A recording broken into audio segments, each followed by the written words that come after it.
Assalamualaikum warahmatullahi wabarakatuh. Halo teman-teman, saya Eliza Reni dari kelas RA3 PGSD semester 4. Di sini saya akan mengisi tugas UTS mata kuliah Perkembangan Peserta Didik Sekolah Dasar yang diampu oleh Ibu Heni Setiani MPD. Nah, di sini saya mengambil materi tentang pengaruh gadget terhadap perkembangan sosial emosional peserta didik.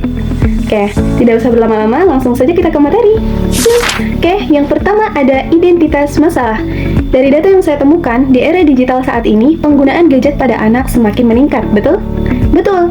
Fenomena yang sering terjadi di lapangan yaitu yang pertama, anak lebih memilih bermain gadget daripada bermain bersama teman-temannya. Yang kedua, kurangnya interaksi sosial secara langsung. Yang ketiga, anak menjadi kurang peka terhadap perasaan orang lain. Yang keempat, emosi anak cenderung tidak stabil dan mereka mudah marah dan tantrum. Di sini kita bisa melihat bahwa penggunaan gadget yang berlebihan dapat mempengaruhi perkembangan sosial emosional anak. Kedua, ada landasan teori. Yang pertama saya menemukan dari Jean Piaget, yang berbunyi, anak usia dini berada pada tahap praoperasional, di mana perkembangan sosial dan emosionalnya itu sangat dipengaruhi oleh interaksi langsung dengan lingkungan sekitarnya. Lev Vygotsky menekankan bahwa perkembangan anak sangat dipengaruhi oleh interaksi sosial. Anak belajar melalui komunikasi dan hubungan langsung dengan orang lain. Artinya apa? Artinya, jika anak terlalu sering menggunakan gadget, mereka akan kurang berinteraksi, serta kemampuan memahami emosi diri sendiri dan juga orang lain itu menjadi lebih rendah.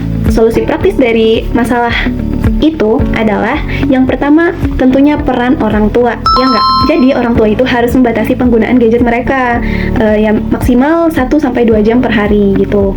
Yang kedua, mendampingi anak saat bermain gadget. Harus didampingi karena kita tidak tahu apa saja yang mereka lihat di gadget tersebut, ya kan? Tiga, mengajak anak bermain langsung dengan teman-temannya. Yang terakhir, memberikan contoh penggunaan gadget yang baik.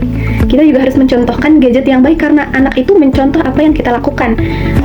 Nih, kalau misal kita berbicara kepada anak kita seperti ini, nah, jangan main HP lama-lama, nanti matanya sakit. Tapi kita sendiri main HP, scroll lama-lama, sejam, 2 jam, 3 jam kita scroll lama, mereka akan melihat apa yang kita lakukan. Sehingga ketika kita berbicara seperti itu, mereka akan membalas, mama juga main HP-nya dari tadi lama, gak berhenti-berhenti, gitu.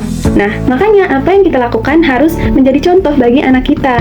Lakukan yang terbaik agar anak kita mencontoh yang baik-baiknya. Guru bisa menggunakan metode pembelajaran yang interaktif, seperti diskusi, kerja kelompok, seperti itu. Yang kedua, mengurangi penggunaan gadget yang berlebihan. Misalnya kita buat media yang menarik, sehingga kita menampilkan gadget yang berlebihan. Nah, si anak itu akan terlalu fokus ke gadgetnya, bukan ke materinya, gitu. Jadi, gunakan media secukupnya, jangan terlalu berlebihan. Nah, yang ketiga, memberikan kegiatan sosial seperti bermain, peran, dan bermain di lapangan agar pembelajarannya tidak monoton, di dalam, terus teori, terus tidak seperti itu. Dan untuk anak tersebut, kita harus, sebagai orang dewasa, kita harus mendorong si anak untuk melakukan aktivitas fisik seperti olahraga, bermain, agar dia tidak stuck di gadget gitu. Kita harus mendorong mereka untuk bermain. Kalau perlu kita yang bermain bersama mereka, seperti itu. Yang kedua, batasi waktu atau screen time-nya, waktu gadgetnya. Screen time-nya itu dibatasi. Yang terakhir, diajak berinteraksi langsung dengan lingkungan sekitar. Ajak berinteraksi langsung agar hubungan sosialnya itu tetap terjaga dan emosionalnya itu tetap terjaga. Karena dari yang kita lihat di zaman sekarang, anak-anak yang bermain gadget, sering bermain gadget, terus kurang interaksi di luar, dia menjadi introvert ketika dia sudah dewasa, teman-teman. Ya enggak? Ya kan? Dia menjadi introvert ketika dia sudah dewasa karena dunianya itu bukan di dunia nyata. Interaksinya itu bukan di dunia nyata, tapi interaksinya itu di dunia maya, di gadget. Dia berinteraksi itu di gadget. Jadi, ketika dia sudah dewasa, dia jadi introvert.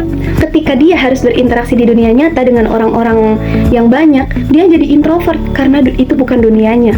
Karena dia lebih sering bermain gadget, bukan bermain bersama teman-temannya. Ketika anak terlalu fokus bermain gadget, dia akan berjam-jam menghabiskan waktu bermain gadget. Yang kedua, kurangnya interaksi sosial. Mereka akan lebih memilih bermain bersama gadgetnya daripada bersama teman-temannya. Yang ketiga, mereka akan mudah emosi ketika mereka kalah main game, ketika HP-nya diambil oleh orang tuanya, mereka akan mudah marah dan mudah menangis. Mudah marah, emosinya itu tidak stabil. Nah, dari materi tadi kita bisa bandingkan bahwa jika anak terlalu fokus dengan gadgetnya, dia akan sering menyendiri, emosinya tidak stabil, kurang percaya diri, dan empatinya itu rendah. Tapi ketika anak sering berinteraksi atau dia menggunakan gadget dengan bijak, dia akan aktif bersosialisasi, emosinya lebih stabil, percaya diri meningkat, dan empatinya juga lebih tinggi.